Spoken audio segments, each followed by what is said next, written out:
Trio get into this male pen. It's going to be there was a pile of 2-liter gilts. This will be the trio, excuse me, of 2-liter males.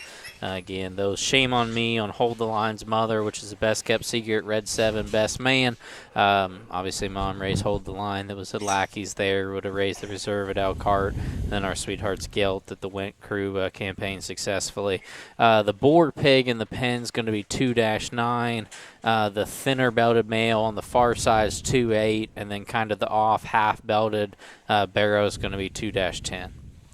We can start with 2-10 because Abby's got him lined up there. I think this one just reads chunky in such a good way. I mean, just so bold everywhere and shapely and muscular and powerful. I think this guy, if you're looking for just a dang nice fundamental type market hog, but yet still comes with some of those stoutness features that get you excited, I think he fits that mold extremely well. Just ultra burly everywhere and really opened up. But yet, study this guy's joints and his angles and watch him go. And I think he's still square and he's still flexible and reaches on both ends of his skeleton very well. So for as much power and as stoutness that this guy has, I think he handles it awfully nice.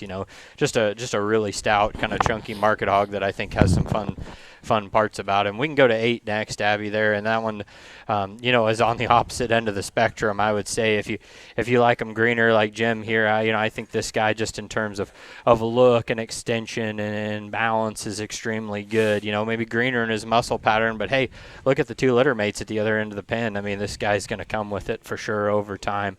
But his look up front is unmatched, I think, in this set, and his back shape is very good. He's got a good crisp back in him, and when you get some of these things that are just a notch greener, and they read greener in their muscle pattern, you're like, man, are they ever going to get there? And this guy, he's square, he's good build, he's good looking. I think he gets there no problem in every day of the week.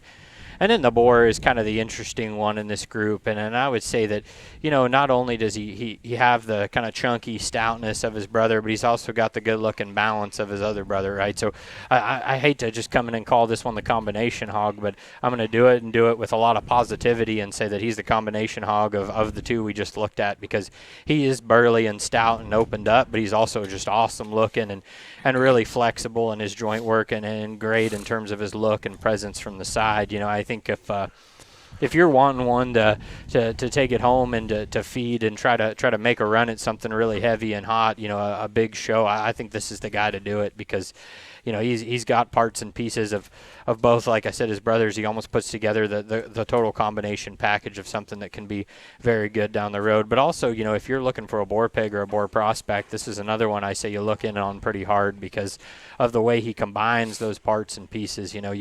He's a breed 'em all type of pig, I think, and like I said, we're talking about babies here, right? So maybe it's harder to make those projections, but with all the things that he does so very well, I think he could do a lot of good in a sow herd, and like I said, breed your whole sow herd to him if he's a boar prospect, because he's not going to mess them up, but he's going to make them better in a lot of different places.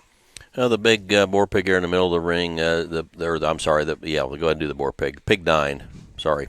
That one there is, he's the right one to leave as a boar. Garrett's done good there. He is the one that could make the boar prospect out because of the flexibility of spine and just the boldness and stoutness of feature that he's got. And he's still got possibilities as bears. He's a half rib longer probably in his length of body, and he'll be a good big one. And I could picture him being pretty stout in that mid-June to 1st July type of range probably, I would guess. Again, we'll ask Garrett there for sure. The barrow over here in the corner, the pig 10, I could see this guy being good from that, we're Pickaway County, 10th, 15th of June to the 1st July type of range, Putnam County, those types of things, and be real solid. I don't know how much hold he'll have in him, but he'll be, I think, very good early is the way I would anticipate him.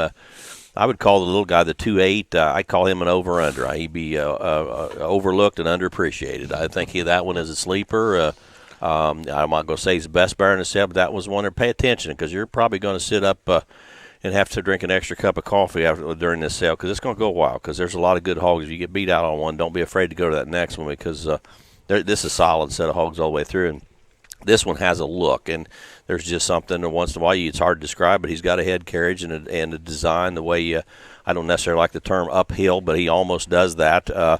and it comes out top his blade the way he needs to, and he levels in his spine. His hip really good. He reaches. He's green, but he's got muscle, and I think that one's going to be getting somebody's way down the road. Yeah, I would be surprised if you got beat by him for sure. Probably. I'll go to sleep. No, absolutely, and I think 2.8 that was the last one Jim talked about there. I think, just feeding age-wise window. To me, he has the biggest window of the trio in the ring. Yep. I think that one gets to August. I think he can be a jackpot hog, but he can go later.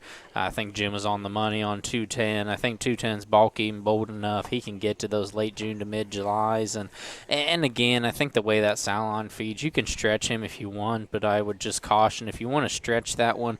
I don't think, realistically speaking, that one ever needs to weigh more than 265, 270 in his life. If you feed him past that, I think you're going to be disappointed, just to be blunt.